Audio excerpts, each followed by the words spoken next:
hadn't heard of the term glitch or read any user stories when this occurred, but since then have listened to and read lots on YouTube and Reddit, so decided to share my own. This was so simple and mundane, but proves that these glitches are real, and I believe anyone who says they've experienced them. This was around springtime 2019. I made a note of it. I was sat in the living room on a Friday evening watching TV. My then-teen daughters had just gone to bed, as had my partner, who asked if I would bring a cup of tea up in the adverts or when the TV program finished, and I also retired. I went into the kitchen, boiled the kettle, made a cup of tea, then came back into the living room and put the cup of tea on the table next to me, intending to take it up to her after I watched the current bit of the program. At some point I must have then dozed off into a fairly light sleep, as sometimes happened on a Friday evening after a week of work. Suddenly, I was woken by a loud thud noise. I jolted awake and opened my eyes. In front of me, about 2 meters away and slightly off-center of the middle of the room, was a cup. It was an empty cup, not one of the regular cups we have, but my partner's special, slightly larger cup she sometimes uses for different types of tea. It was bone dry, no liquid in it.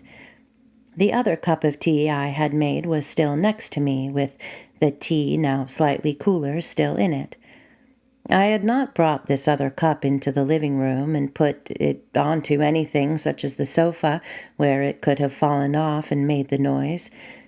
So basically, this cup, which was kept in a cabinet in the kitchen next door, had jumped or materialized from the kitchen cupboard to this room and fallen on the floor, waking me up. From the noise of the thud, I gathered it had fallen at least handheld height, as if someone had carried it and let go of it. And no, it was impossible for my partner or the kids to have done this to play a prank, because the room door was shut, and it would be impossible to do this because of the layout of the room. Also, I checked shortly afterwards, and they were all in bed asleep. I took stock for a moment and deliberately took note of where I was sat and where the cup was and other things in the room, so I would not be confused and would remember how things were laid out in the room. Then I got up and put the cup back in the cupboard in the kitchen, made a fresh cup of tea, and went up to bed. Nothing like this has happened before or since. I do not know what or if it actually meant anything in terms of the universe, for example, a sign to take the cup of tea up to my partner instead of watching the TV, or if it was just a glitch in how the universe works. Even though it is so simple, just an object jumping from one room to another, I am thankful to the universe in a way for letting me experience a true, verifiable glitch. The only thing I'm disappointed about is that I was not awake to see how the cup actually appeared when it did. I've always thought that there was more to the universe and existence than we think, and always believed in the supernatural, although never had any explanation or proof for it. I think that what people term the supernatural could in fact be examples of or related to glitches like this that we notice. Who knows what the true nature and meaning of reality is, but these glitches suggest that there is more to it than we understand. I am an ER nurse. I'm usually the one from my unit that responds to codes in other units. One night, a little after 3 a.m., we hear the code come through the intercoms. Code blue, rehab bed 331, code blue, rehab bed 331. So we rush up the stairs. I fly past our house supervisor, and she asks, "What room is it?" I reply 331. She says, "Wait," and calls the front desk to verify the room. "Are you sure it's not 231? They respond with, "No, it's 331. The board is showing 331. She then requests security to be sent to room 331 as well. She tells me that there is no one in that room. We arrive to the floor and see the code blue light flashing outside the room, but the door was locked. Security opens it and we walk into an empty room and deactivate the code button on the wall. We all look at each other and start joking about it and head back to our departments. We all felt a little chill up our spines and wonder what or who set off the alarm. That same night, I saw a patient laying in one of my assigned beds out of the corner of my eye. I turned to introduce myself, but there is no one there.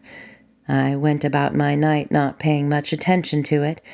At this point, I just ignore it or pretend it didn't happen. Comment. I worked on a subacute unit for SNF/rehabilitation. Shortly after starting there, I had a resident who was talking about the little girl who sat all night in the chair in the corner of his room. He was diagnosed with a UTI the next day, so I brushed it off. He eventually went home. A few weeks later, a new resident came in who also told me about the little girl in the corner chair. She was so pissed that we made a girl stay in there all night in the chair. She would talk to her at times and said she had blonde hair and wore a dress. We all thought it was odd that another resident would see the same thing. She eventually also left, and several weeks later, another resident in that room asked about the little girl in the chair. No staff ever saw her. I don't know. Comment. I used to work at an SNF/LTC with a child problem at night. It's always either a little girl in a red dress or a boy and girl together, and one of them doesn't have a tongue. I think it's the girl. Many different patients see them. One of the LTC ladies used to keep candy at the bedside for when the kids come to visit, and she wasn't talking about family. One night, a man in his 60s was upset because he was woken up by the kids you guys just let run around in here. He said it was a boy and a girl looking for their dog, and when he said he couldn't help them, they couldn't figure out how to leave, so they climbed the walls and jumped into a hole in the floor. He said this calmly and matter-of-factly, like it was a common occurrence, which I never understood. The buildings used to be run by nuns who would often take in orphans. This is a bit of a strange one, and I'm not the best storyteller, so bear with me. Every now and then I remember this story, and it's extremely weird when I really think about it. Around 3 years ago, me and my cousin were up late playing video games in my old room. My room was on the second story of my house, and it had a giant window that faced a small mountain with a dense forest. I should also mention that prior to this incident, nothing strange had ever occurred at this house, and I never had anything like this happen again while I lived there. So there we were, taking turns playing the game PUBG. We had the window in my room slightly open, but with my blinds closed. Suddenly, around 2 a.m., we hear what we can only describe as a loud flapping sound coming from outside my window. Now, when I say flapping sound, I don't mean like a bird flapping its wings. I mean like a powerful skin-on-skin slapping noise. The only way I can slightly replicate the noise is if I stick my hand between my thighs and slap back and forth repeatedly. As soon as we both heard the noise, we stopped what we were doing and looked at each other confused, almost laughing at how weird it sounded. One of the weirdest parts was how loud and violent it was, like two giant wet blankets slamming against each other. It also sounded like it was coming from right outside the window, but it would move from left to right. The sound would come in waves that lasted around 1 to 3 seconds. After a few minutes of flapping, it kind of just abruptly stopped making noise. We didn't hear it slowly get further away or anything like that. It just stopped suddenly. Neither of us dared to raise the blinds to look outside even after it stopped. The whole scenario was honestly kind of funny, but also extremely creepy because me and my cousin have absolutely no idea what it was, and we couldn't find a single animal noise on YouTube that sounded anything like it. We still always talk about that night and laugh uncomfortably about how we heard a giant skin flap monster right outside my window in the dead of the night. I have lucid dreams all the time. This wasn't that. I actually believe the dimension I saw is more real than this one. There's increased definition and depth. The expansion of space is like a constant rush, only it's completely still. There's an emptiness.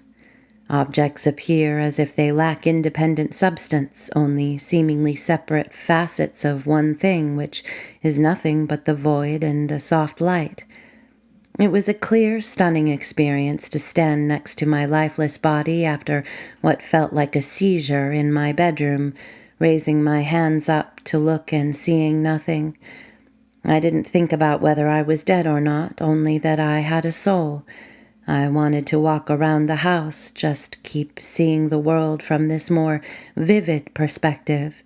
It was like waking up. I was walking through the hallway when I turned, and someone was coming up behind me. It was a little boy. He was smiling and stopped and looked at me. He had a mark on his head with 4 lines meeting a central point, not a simple cross. I just smiled at him and continued walking, and that was when I realized the material world was separate and empty inside, and that my life was about as consequential as a dream. I still don't know exactly why that is. I simply knew, and I thought it was really funny. I've heard of nothing like this, almost nothing, about a mark on a forehead. Last year, my cat Snoopy got hit by a car and died. We lived in a very rural area in Germany, directly next to an elementary school, so I was not worried about letting him out alone. One day, I had let him out in the morning. I remember being a bit worried because he had had some diarrhea, but nothing serious, and I just went on my laptop. Later that morning, it was like a thought had struck me, and all I could think was, Snoopy is dead, just out of nowhere. I ignored it and did some breathing because I had felt like someone was dying before, mostly my dad or a friend of his killing themselves, so I just thought it was one of those weird moments. I usually do check in with my dad, though, when that happens, just in case, or maybe because I want to keep him from doing it. He's bipolar, so it would make sense. I had never felt any of that for my cat, though. Anyways, after a few hours, I hear someone knocking on the door and my mom answering it. I hear her say, "Oh no," and then walk up to my door, and I'm thinking, haha, wouldn't it be insane if Snoopy was actually dead? He was. The only thing I could reply to my mom was, I knew it. When I went out to get him, he was lying on the side of the street next to our house, completely cold and starting to smell. He must have died a few hours before that, around the time I had that strange feeling. Needless to say, I still check in with my dad when I get that weird feeling. For some background, I currently work as a service writer for a local repair shop, and have recently been the first one into the office in the mornings. Our building is older and in a downtown area of our town. It's housed several shops over the years. A few weeks ago, my boss started joking about the ghost that scared one of our techs on a closing shift by banging around. We all laughed it off as an old building being creaky, recent plumbing issues, roofing issues, etc.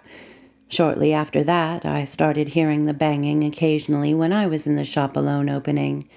For some context, our office sits elevated over a storage area, and some of our bays sit lower than the office itself. It sounded like the banging was coming directly from under my desk. It was unsettling, but wasn't happening every morning, so was easy enough to write off. This morning, I was in the office alone again and had just arrived, so hadn't turned on any lights yet. The only lights were from outside and some of the lights we leave on in the bays. As I went into the break room to put my lunch away, the banging started. I continued through my routine, but instead of calming down as usual, the banging picked up and almost sounded like it was moving around. I finally couldn't stand it anymore, so I opened the window to the bays and leaned out to see if I could see any reason at all that would explain it. Right as I was leaning back out of the corner of my eye, I saw my chair roll across the room. As soon as it hit the wall, the banging stopped. I was half tempted to wait for the rest of our crew outside, but managed to hold it together. I definitely don't want to open alone anymore. I've posted this as a comment elsewhere, but was told it needed to be its own post to share my experience, so here it is. I was born and grew up in a town called Shrewsbury in Shropshire, England. The town has a reputation of being one of the most haunted places in the world. The town is well over 1,000 years old. A lot of the ruins of old buildings remain, even in the town center. Everyone I know growing up has some sort of experience, haunted or otherwise, at some point in their lives. So, getting to my most haunted experience that spans a number of years, these aren't my only experiences, but this is the one that has affected me the most. My grandparents have a house in the Bellevue area of the town that all of the family, my mother and her siblings, grew up in. This house has a back bedroom that gives off a vibe that you just don't want to fuck with. It's the only room in the house that has the door always closed and is now used as a storeroom that my nan refuses to enter alone. It was used when I was a kid as a spare bedroom for when me and my brother would stay over, but we hated being in that room. One night, me and my brother were asleep in there, and I woke up just in time to look over and see the lighting fixture on the ceiling next to my head. I can even remember the feeling of the cold plaster touching my cheek right before whatever the fuck was lifting me let me go. I hit the mattress and immediately started screaming, obviously, and my dad burst into the room to find out what happened. I told him everything, but he was obviously skeptical, but I even remember him saying that the room was very cold even though the heating was on, and there was an odd feeling he couldn't explain. My brother, who was asleep during my incident, said he had a dream that night of an old man standing over him, shouting for him to get out, and to this day he is reluctant to talk about it because of how real it felt. Now this is where it starts to get worse. I was told this was over a month after the first incident, but I was at home in my house, the other side of town, when it happened again. Me and my brother at this time used bunk beds, and I slept on the top bunk. My dad was downstairs watching TV, and all of a sudden he said he got a feeling something was wrong, then realized the feeling he felt was the same as it was when I had the incident at my nan's. He ran upstairs, burst into the room just in time to catch me falling from the ceiling. I had been picked up, lifted over the bed's safety rail, and was hanging with my head tilted towards the ground, and my dad burst in to see me hanging there in mid-air for a split second before dropping, and he caught me. He was terrified and could never explain what happened. Nothing ever happened again until I was in my 20s. My nan was heading out somewhere for an overnight stay, so I said I would stay the night, feed the dogs, and sleep on the sofa. I did everything stated, went to sleep on the sofa, but woke up in the morning in the spare room at the back of the room behind a load of storage boxes. It took me 5 minutes of moving the boxes out of my way to reach the door to get out, and to this day, now 14 years later, I have no idea how the hell I got in that room, over those boxes and to the back section of the room without damaging anything. I've never been more frightened after waking up in all my life, and I've never stayed another night in that house since. My nan refuses to talk about that room. My granddad was the same prior to his death. I've no idea what happened in that house, what spirit or worse is living in that back room, but I'll never go back in that room for as long as I live. Hello, my Vickies. Thanks so much for listening. If you like what you heard and you haven't subscribed already, please do, and hit the like button as it's very helpful to my growth here on YouTube. If you have a suggestion or simply want to say hello, please leave a comment. I love to hear what you have to say. I post every Tuesday, Thursday, and Saturday by 5 p.m. Pacific. If you have a story of your own you'd like to share and possibly have read on the channel, send it to me at veronica45stories@gmail.com.